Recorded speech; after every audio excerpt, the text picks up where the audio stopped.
जय जोहार संगवारी हो। मैं हूं आप मन संग आप मन के संजना कुशवाहा स्वागत करत हूं हमार खास बुलेटिन खबर संझामा। चलो बुलेटिन की शुरुआत करथन। तो बुलेटिन की शुरुआत छत्तीसगढ़ विधानसभा के मानसून सत्र ले करबो। आप मन बता दो छत्तीसगढ़ विधानसभा के मानसून सत्र के आज दूसर दिन रही।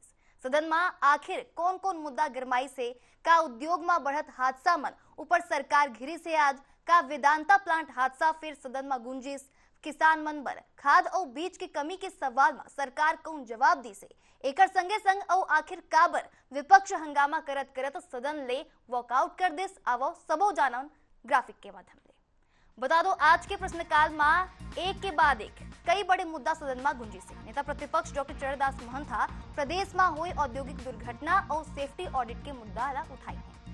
सवाल उठे कि आखिर दुर्घटना रुकैया सुरक्षा मापदंड के पालन काबर नहीं होवत है। उन्हें वेदांता प्लांट हादसा की कंपनी की जिम्मेदार अधिकारी मन पर कार्रवाई काबर अधूरा हवे।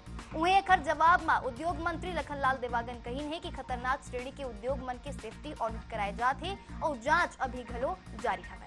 जौन घलो दोषी होही ओला बख्शे नहीं जाए। अतका ही नहीं किसान मन के सबसे बड़े चिंता खाद और बीज के कमी घलो सदन में जोरदार ढंग ले उठी से। जहां विपक्ष सरकार ऊपर किसान मन के अनदेखी के आरोप लगाई से और जवाब के असंतुष्ट होके नारेबाजी कर सदन के गर्भगृह में पहुंच गई से। नियम के अनुसार विपक्षी सदस्य स्वतः निलंबित हो गए और बाद में वॉकआउट कर दिए। एक अलावा सदन में रायपुर शहर के पेयजल संकट और जल जीवन मिशन के कामकाज ऊपर घलो जोरदार चर्चा हुई। जी हाँ, विधायक अजय चंद्राकर, सुनील सोनी और संगे संग राजेश मुड़त पूछिन कि जब हर साल राजधानी के कई इलाका में पानी भर टैंकर चलाना पड़ा थे तो योजना की फायदा आखिर कहाँ तक पहुंची से। वही जवाब में उप मुख्यमंत्री अरुण साव कहीन है कि अधूरा काम मल्ला पूरा करे बर काम जारी है और आए वाला समय में हर घर तक पानी पहुंचाए की कोशिश होगा। कुल मिला के आज विधानसभा में उद्योग दुर्घटना, वेदांता हादसा, खाद बीज की कमी, जल जीवन मिशन संगे संग रायपुर पेयजल संकट और विपक्ष के हंगामा जोरदार वॉकआउट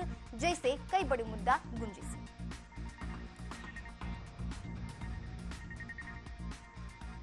तो बस्तर के सांस्कृतिक पहचान और सैकड़ों बछर ले चले आए परंपरा के प्रतीक ऐतिहासिक गोंचा महापर्व बर जगदलपुर सज धज के तैयार होगी से। हर बछर लाखों श्रद्धालु मन जैन पर्व के इंतजार करते और महापर्व की तैयारी अब अंतिम चरण में पहुंच गई से। आपने बता दो 15 जुलाई के नेत्रोत्सव के संग पर्व की शुरुआत हुई और 25 जुलाई तक अलग अलग धार्मिक आयोजन होंगे। एक संगे संग करीब 600 बछर पुराने परंपरा में भगवान जगन्नाथ, माता सुभद्रा और बलभद्र के भव्य रथ यात्रा निकले जाहिए। वहीं आदिवासी कारीगर मन अपन हाथ ले तैयार करे रथ में भगवान के नगर भ्रमण कराए जाही। बस्तर दशहरा के बाद गोंचा पर्वला ए इलाका के दूसर सबले बड़े धार्मिक पर्व माने जाते हैं। आप मतलब बता दो इस साल मुख्यमंत्री ला घलो पर्व में शामिल हुए बर निमंत्रण भेजेगी से।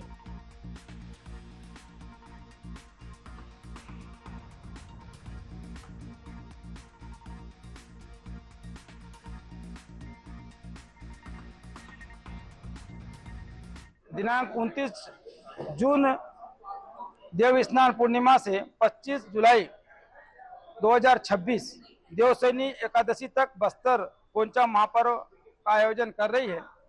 और आप सभी के माध्यम से 360 घर आरण्यक ब्राह्मण समाज निवेदन करती है कि इस 9 दिन के परंपरा अनुसार जो गोंचा महापर्व चलने वाला है, आप सभी के माध्यम से मेरा आग्रह है कि शहर के पूरे जिले के सभी श्रद्धालु जन इस महापर्व में उपस्थित होकर महाप्रभु जी का भोग प्रसाद ग्रहण करेंगे और भोग प्रसाद पूरे 9 दिन तक इस मंदिर प्रांगण में सभी श्रद्धालुओं को प्राप्त होगा।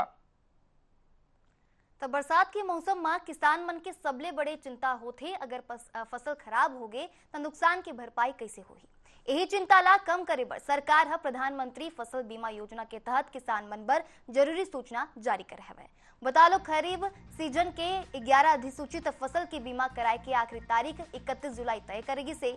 मौसम विभाग हा इस साल अनियमित या फिर कम बरसात की संभावना जताई से। इसने में फसल बीमा किसान मन बर आर्थिक सुविधा कवच बन सकत है।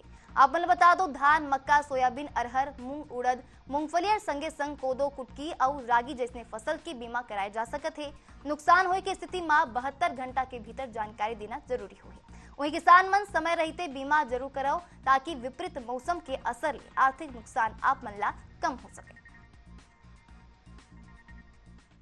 छत्तीसगढ़ के किसान मन बर बड़े खुशखबरी है। आपने बता दो फसल नुकसान हुए बर 72 घंटा में भीतर सूचना देवे में लाभ मिल सकत है। यदि छत्तीसगढ़ के भिलाई के एक सरकारी स्कूल में आखिर ऐसा का हुआ थे जहां एक एक करके छात्रा मन अचानक चीखे लगते, रोए लगते और फिर बेहोश हो जाते। क्या ये सिर्फ बीमारी की मामला है, मन के दबाव के असर है, या फिर कुछ ऐसा रहस्यमय राज है जिन अब तक सामने नहीं आ पाई से। आप मतलब बता दो कि खमरिया के स्वामी आत्मानंद स्कूल ले सामने आई रहस्यमय घटना है अब पालक मन के चिंता बढ़ा दी से। काहे रहस्यमय बीमारी के राज देखो हमारे खास रिपोर्ट में।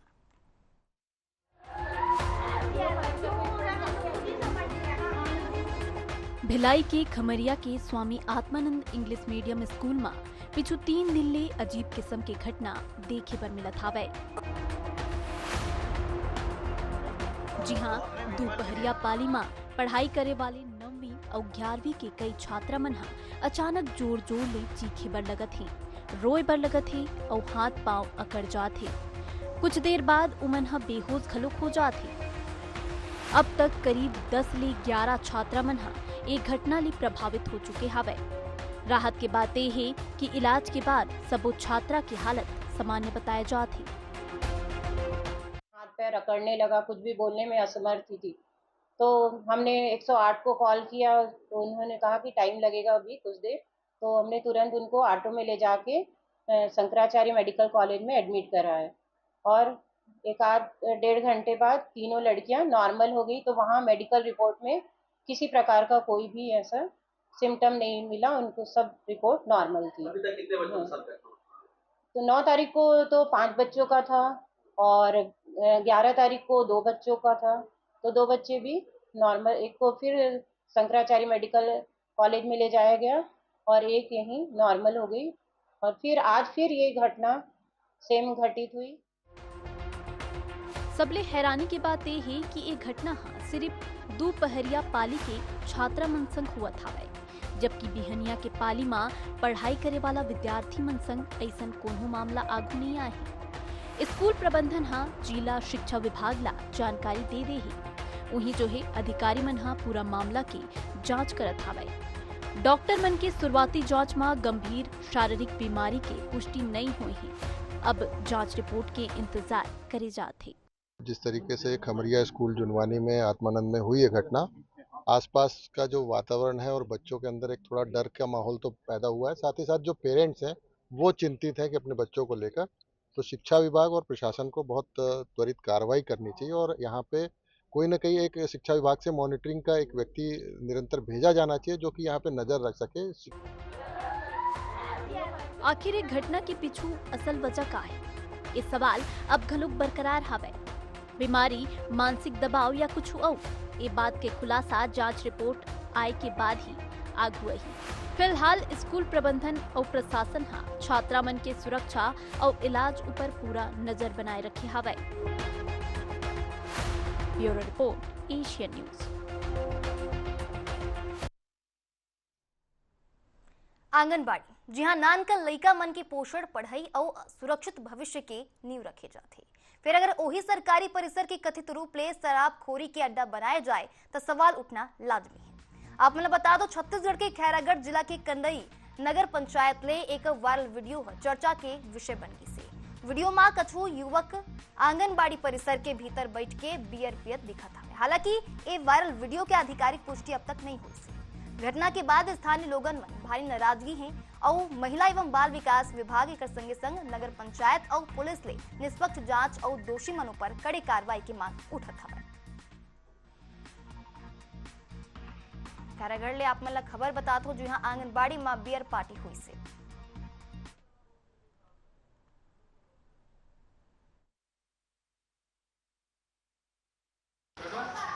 कहाँ है रे भाई? ए भैया, भूपेन यादव, वार्ड नंबर 14 का आंगनबाड़ी में बियर पिया थे भाई है। वार्ड नंबर 14 का आंगनबाड़ी भैया, यहाँ बियर पिया थे। यहाँ बियर पिए बर स्कूल खुले है। यहाँ पढ़ाई लिखाई कुछ नहीं होता था ना, ओनली यहाँ सिर्फ बियर पिए बर खुले। कहे जाते कि लइका मन देश के भविष्य होते। फिर जब पढ़ाई के उम्र में स्कूल के बदला दुकान और आंगनबाड़ी में कक्षा बन जावे तब मजबूत भविष्य के नींव कैसे पढ़ी। आप मन बता दो पखांजूर ले शिक्षा व्यवस्था की ऐसी तस्वीर सामने आई से जी हाँ मासूम मन सुरक्षित स्कूल भवन के इंतजार करत हवे। देखो हमारे खास रिपोर्ट। कि हम लोग चाहते हैं कि हमारे लिए एक स्कूल बने, हम लोग ऐसे और एक घर में नहीं बैठना चाहते। भैया के कॉम्प्लेक्स जो खाली था उसको गांव वाले से मंजूरी कर मांग किए हैं और यहाँ पर अभी बच्चों को बिठा रहे हैं। ये मामला हा विकासखंड कोयली बेड़ा के पानावार संकुल के इकठन गांव के आए। यहाँ प्राथमिक शाला के भवन हा पाछू 2 साल ले जर्जर हालात में पड़े हवे। बरसात में छत ले पानी टपकत है और प्लास्टर गिरत है। खतरा ला देखत गांव वाला मन हा लइका मन ला स्कूल भवन में बैठाना बंद कर दे हवे। अब 18 लइका मन हा अधूरा बने हुए दुकान के 2 छोटे छोटे कमरा में पढ़ाई करे बर मजबूर हवे। आप लोग यहाँ पे किराए के घर में बैठ रहे हो, स्कूल नहीं है क्या? नहीं है। कितना सालों से? 2-3 साल। अच्छा, तो यहाँ पे कोई अधिकारी आते हैं? नहीं आते। क्या चाहते हो? कि हम लोग चाहते हैं कि हमारे लिए एक स्कूल बने, हम लोग ऐसे और एक घर में नहीं बैठना चाहते। सिर्फ पढ़ाई ही नहीं, मिड डे मील घलोक रसोईया मन के घर में बनत है और स्कूल के दस्तावेज हा आंगनबाड़ी भवन में रखे गे हवे।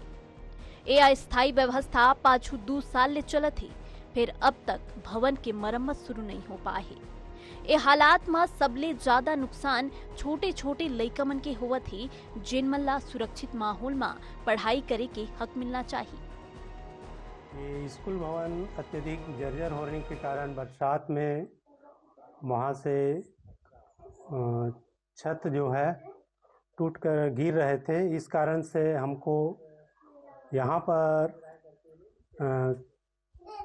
भैया के कॉम्प्लेक्स जो खाली था उसको गांव वाले से मंजूरी कर मांग किए हैं और यहाँ पर अभी बच्चों को बिठा रहे हैं। मासूम टोला के हालात ता एकर ले घलोक खराब हवे। यहाँ पाछू 5 साल ले प्राथमिक स्कूल भवन बनिच नहीं है। लइका मन हा घोटुल में पढ़ाई करत हवे और बरसात आ जाथे ता आंगनबाड़ी भवन हा स्कूल बन जाथे। गांव वाला मन हा कई बेर ले प्रशासन और जनप्रतिनिधि मन ला आवेदन दे चुके हवे, फिर अब तक नवा भवन बनाए के काम ला शुरू नहीं करेगे ही। सरकार हा शिक्षा की गुणवत्ता बढ़ाए के दावा करथे, फिर पखांजूर के ए मासूम मन आज घलोक सुरक्षित स्कूल भवन के आस में हवे। सवाल ए है कि आखिर ए लइका मन ला डर नहीं बल्कि सम्मान और सुविधा के संग में पढ़ाई करे के अधिकार कब मिली।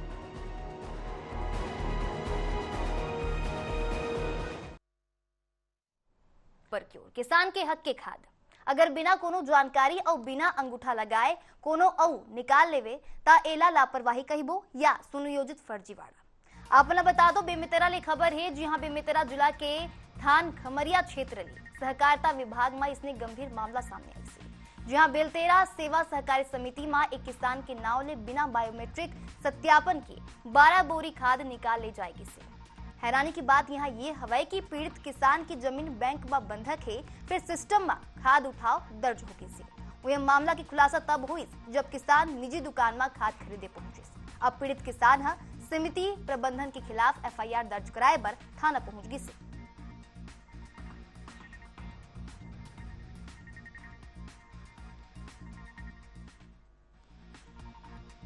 मैं खाद लेने यहाँ आया था सर, मेरे भाई के नाम में, तो फिंगर में लगाया हूँ। 1 बोरी को 2 बोरी यूरिया दिया है और उसके बाद मैं खमहरिया गया। तो खमहरिया गया तो वहाँ अभी फिंगर का नियम है, आपका पर्ची दिखलाओ, पर्ची दिखला दिए, फिंगर लगवाए, आधार कार्ड भी दिए उसको, रेडियो को, प्रकाश सेठ को। तो आपके नाम में 12 बोरी खाद निकल चुका भाई साहब, मैं नहीं दे सकता, ऐसे बोला है सर। किसान गोदावरीपति महेश 14/5 को खाद लेने आया था। उनके द्वारा परमिट कटा है, वितरण पंजीम रजिस्टर है, दस्तखत है और अपने खाद बिक्री पास मशीन में ऑप्शन है कि जिसके नाम में परमिट है वो नहीं आया है, तो उसके आधार और जो ले जाने वाले हैं उसका आधार नंबर डाल के मशीन में फिंगर लगवा के खाद वितरण किया जाता है। उसी सिस्टम में महेश साहू को खाद दिया गया है। वो आया था, वितरण पंजी में दस्तखत है उनका, और पास मशीन ऑपरेटर द्वारा भूल से मशीन में कुछ बोरी ज्यादा प्रविष्ट किया गया है, यही बात है। इति एक और किसान मन खाद बड़ दर दर भटकत हवे तो दूसर ओर खाद की कालाबाजारी के आरोप सरलग सामने आत हवे। आपने बता दो बेमितरा में अब एक और मुद्दा गरमागी से, जहां भारतीय किसान संघ खाद के अवैध जमाखोरी और कालाबाजारी के खिलाफ मोर्चा खोल दी से। किसान संघ के पदाधिकारी मन आज कलेक्ट्रेट पहुंच के कलेक्टर ले निष्पक्ष जांच और दोषी मनों पर कड़े कार्रवाई की मांग करी। संघ के आरोप हवे कि जानो गांव में 275 बोरी यूरिया जब्ती के मामला में अब तक कोनो ठोस कार्रवाई नहीं हुई सी। किसान मन के कहना हवे कि अवैध भंडारण कोनो साधारण किसान के नहीं बल्कि एक बड़े व्यापारी के हो सकत है। अब सवाल ये उठत है कि आखिर दोषियों पर कार्रवाई कब हुई। तभी में तेरा ले खाद कालाबाजारी के मामला सामने आई सी। देखिए, किसान संघ के द्वारा आज मेरे पास आए हैं और उनके द्वारा बताया गया है कि जो ग्राम जानों में हमने कार्रवाई की थी, इसी प्रकार से कार्रवाई और भी जगहों पे करने के लिए उन्होंने निवेदन किया है। और साथ ही साथ जानों में जो कार्रवाई है उसमें फाइनल जो उसमें आगे की कार्रवाई होनी है उसको जल्द से जल्द करने के लिए उन्होंने निवेदन किया है। तो दोनों चीजों में, दोनों विषयों में उनको अवगत कराया है कि परपोड़ी क्षेत्र में किसानों द्वारा शिकायत किया गया था कि परपोड़ी क्षेत्र में यूरिया 900 से 1000 प्रति बोरी बिक्री हो रहा है और डीएपी 1846 2900 में बिक्री हो रहा है। तो हमने कृषि विभाग के सहयोग से छापा मारने कार्यवाही कृषि विभाग के द्वारा किया गया है। तो उसके संबंध में अभी तक क्या कार्यवाही किया गया है, ये 3 जुलाई घटना है। हमने 6 जुलाई को कलेक्टर महोदय बेमेतरा एवं उप संचालक कृषि को पत्र लिखे थे। तो उसके बाद क्या कार्यवाही की गई उसके संबंध अभी तक पता नहीं चला है। पुनः कलेक्टर महोदय बेमेतरा एवं उप संचालक को कार्यवाही के संबंध में पुनः मिलने के लिए आए। इतनी जमीन सिर्फ खेती के साधन नहीं होते बल्कि गांव के किसान बर ये जिंदगी, रोजी रोटी और संस्कृति के आधार होते। फिर सोचो जो जमीन में परिवार मन 60 ले 75 बछर ले खेती करत आथे, आज वही जमीन में खेती करे ऊपर रोक लगाई से तो किसान मन की हालत का होगी। आप मतलब बता दो जगदलपुर की कांगेर घाटी क्षेत्र ले इसने मामला सामने आई से। वन विभाग खेती करे ऊपर रोक लगा दी से, जिनले दर्जनों किसान मन की आजीविका संकट में पड़ गई से। बता दो किसान मन के कहना हवे कि ए जमीन में सिर्फ खेती नहीं बल्कि ओमन के गुड़ी, देवस्थल और धार्मिक आस्था घलो जुड़ी हवे। अब किसान मन न्याय के आस ले कलेक्टर कार्यालय पहुंची है तो दूसरी ओर वन विभाग कहत हवे कि बिना वन अधिकार पट्टा के खेती की अनुमति नहीं मिल सके।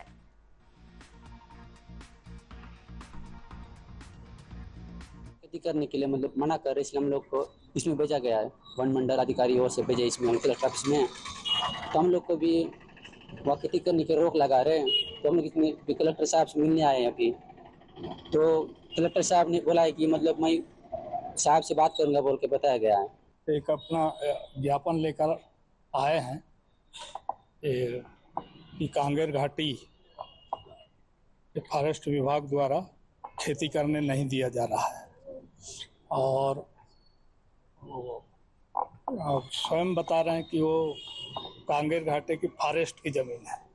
फॉरेस्ट की ज़मीन के संबंध में डीएफओ से चर्चा करेंगे और तो इसके सिवा कुछ बोल नहीं सकते।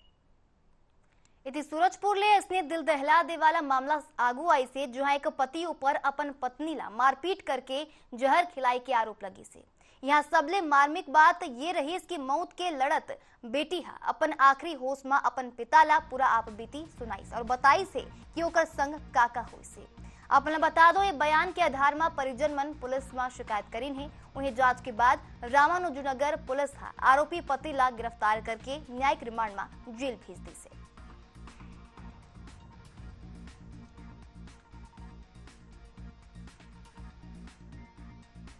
थाना क्षेत्र के नेड़वा गांव का है, जहां पर आरोपी दिनेश साहू ने अपने ससुर को फोन करके बताया कि आपकी बेटी जहर सेवन कर ली है और उसे जिला अस्पताल सूरजपुर इलाज के लिए लेकर जा रहे हैं। जब आरोपी दिनेश साहू के ससुर मृतिका आरती साहू के पिता जब जिला अस्पताल आरती के पास पहुंचे तो मृतिका आरती साहू ने अपने पिता को बताया कि उनके दामाद दिनेश साहू ने अपने मृतिका आरती साहू के साथ में मारपीट किया है और उसे जहर पिला दिया है, जिसके बाद आरती साहू की तबीयत और बिगड़ने लगी और उसे अंबिकापुर रेफर कर दिया गया। अंबिकापुर में इलाज के दौरान आरती साहू की मौत हो गई। मेरे बेटी को मार पीट कर जहर पिला दिए और हॉस्पिटल हम लोग को पता चला, दामाद फोन किया तो हॉस्पिटल हम लोग आए डायरेक्ट। और यहाँ रात में बिटिया को होश आया तो बिटिया से पूछा मैं कि बेटी कैसे जहर वहर क्यों पिए आप? तो बोले कि नहीं पापा मैं अपने से जहर नहीं पीऊँ, मेरे को मार के जहर पिलाए हैं।